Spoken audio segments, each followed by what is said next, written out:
Run it back. Maybe you've heard that expression, often emanated from an exasperated weekend warrior playing a pickup basketball game at the Y. But in organized athletics, a rematch is rarely guaranteed. But tonight, Bishop Kelly and Skyview ran it back. The Hawks beat the Knights in the regular season finale, but BK entered with the bragging rights, having bested Skyview in last year's 4A state championship game. Scoreless in the first, Hawks punting, not really. Will Hefner gets a hand on it, and Harris Irwin falls on the ball in the end zone. Not Irwin, the Animal Planet guy, the BK lineman. Knights are on the board, and the defense keeps coming. Holton Hyde is swallowed alive by the BK front seven, and then a little later, Hyde tries to attack through the air.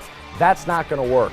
Hefner picks him off. Check out this highlight. He's going gorillas. What does that even mean? Nobody knows what it means, but it's provocative. 45 yards all the way to the crib. The Knights defense fuels BK to a 38-14 win. The Knights are 2 victories away from another state championship. On the other side of the 4A bracket, Middleton took on Minico in Holt Arena. The Vikes strike first. Hayden Bennett bringing the boom. I bet that padded helmet doesn't feel any better when it hits you in the chest. 6-zip Middleton. Fast forward to the second, 14-0 Vikes now. Minico making a little magic happen. Nico Chavez hauls in a 17-yard touchdown toss to get on the board, but Middleton wouldn't allow the gap to close any further. Bennett breaks approximately a jillion tackles to get down to the 1, and the Vikings would punch it in from there. Middleton is moving on to the state semifinals, beating Minico 36-19. BK will play the winner of Lakeland Rigby. That game kicks off at 1 o'clock tomorrow afternoon. Middleton will play Blackfoot, which beats Sandpoint 42-27.